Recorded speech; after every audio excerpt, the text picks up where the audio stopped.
Les, les gens font rire. Les gens font rire. On peut être sorcier comme ça. Que le président Gbagbo, ouais, il a quitté la Côte d'Ivoire parce que il devait y avoir la rencontre pour l'union de l'opposition. Donc Gbagbo voulait boycotter ça et c'est pour cela qu'il est parti en Belgique. Bon, Gbagbo quitte la Côte d'Ivoire le 3. Les sorciers là, écoutez-moi. Les gars, écoutez-moi. Le président Gbagbo là-haut, il quitte la Côte d'Ivoire entre le 1er et le 3. La rencontre là a eu lieu le 10.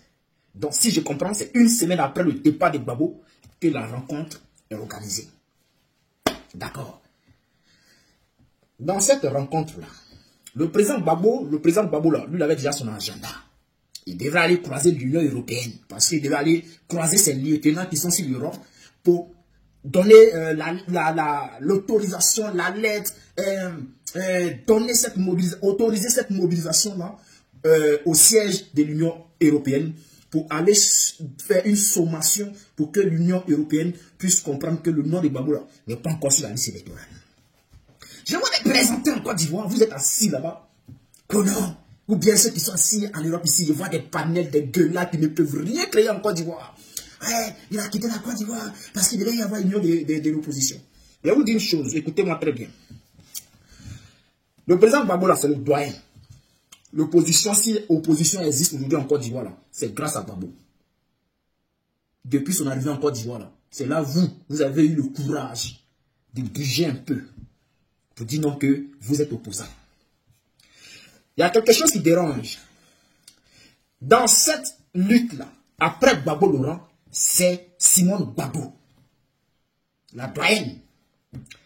Elle crée une organisation, c'est-à-dire, comment je vais l'appeler là, elle crée une association où se trouvent plusieurs partis politiques qu'on appelle Cap Côte d'Ivoire. Et Cap Côte d'Ivoire, il y a Cogep de Bleu-Boudé, qui est le pipi. Il y a le PDCI de Tidjane Thiam, qui est lui aussi un pipi. Il y a Simone Gbagbo, qui est la doyenne. Écoutez-moi très bien. Dans cette opposition-là, dans cette organisation-là, Simone Gbagbo est la porte-parole de Cap Côte d'Ivoire. Et le président de cette organisation-là est Tidjane Thiam.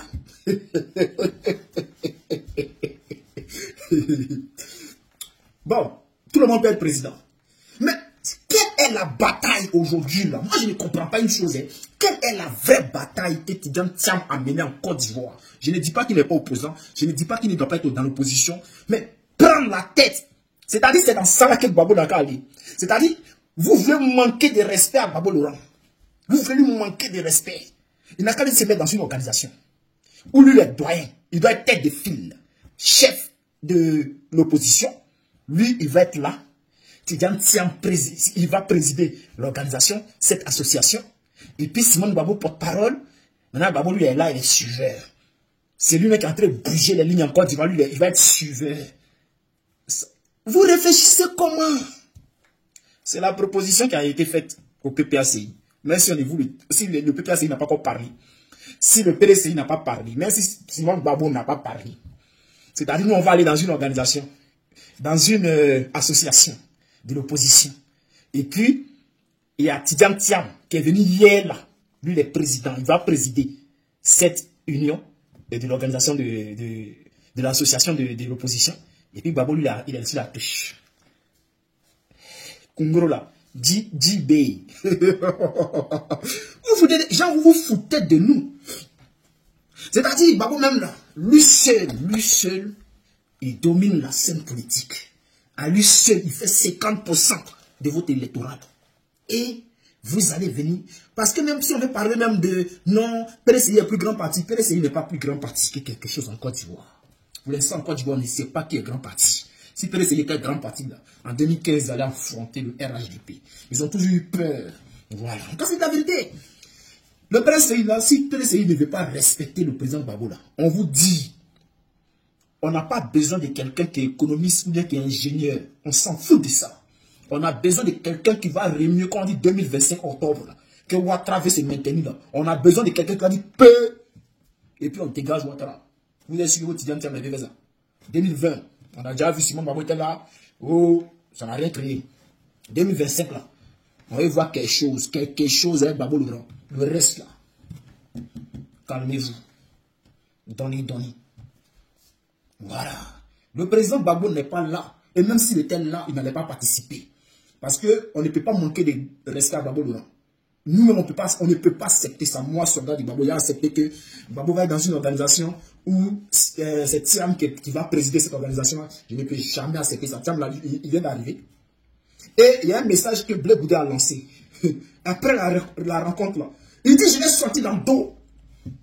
Quand j'analyse, ce qui signifie que cette organisation, l'association de l'opposition, Blé Goudé, Simon Gbagbo, Tidjane Thiam, pourrait décider qu'il y ait un seul candidat pour leur union. Et pour cela, il faudrait que Tidjane Thiam ne soit pas candidat. Et c'est une possibilité que Tidjane Thiam ne soit pas candidat. Pourquoi je le dis? Parce qu'il est toujours français.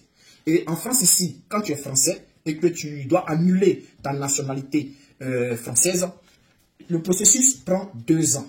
Et Tidjane Thiam vient de commencer. Donc, c'est encore long. Même s'ils veulent faire une procédure accélérée, je ne sais pas s'il y a les procédures accélérées, mais c'est que peut-être la France elle-même, elle va violer sa constitution, ses lois et tout. Donc, je pense, bon, c'est la politique, non, cela peut être possible que ça soit une procédure accélérée, mais normalement, ça dure 2 ans. Et je pense que c'est pour ça que Blé Goudé a dit, je vais sortir dans le dos. Et quand il dit ça, ben, toi, tu ne peux pas sortir dans le dos parce que tu ne peux pas être candidat pour l'instant en Côte d'Ivoire. Il faudrait que Ouattara te l'autorise. Et il peut être possible que Ouattara même autorise Blé Goudé d'être candidat et aussi le président Gbagbo, parce que c'est la bataille que Gbagbo mène aujourd'hui. Donc si Gbagbo gagne cette bataille-là, Gbagbo va être candidat, Blé Goudé va être candidat peut-être. Voilà. Donc, chers frères, et si peut-être si Tidjane Thiam arrive, Simon pourrait peut-être être candidat, Blé Goudé candidat, Gbagbo candidat. Mais ce que j'aimerais vous dire là, c'est que respectez le président Gbagbo. Parce que c'est grâce au président Gbagbo que vous parlez aujourd'hui en Côte d'Ivoire. Je vais vous dire une chose. Si le président Gbagbo n'était pas là, si dans cette crise-là, c'était fini, nous tous aujourd'hui, là, peut-être on allait être RHDP. C'est grâce à Gbagbo que vous parlez. Sinon, si Gbagbo n'était pas là aujourd'hui, là, vous tous là, chacun allait courir derrière Ado. Calmez-vous. Les gars, vous connaissez, non? On se prend.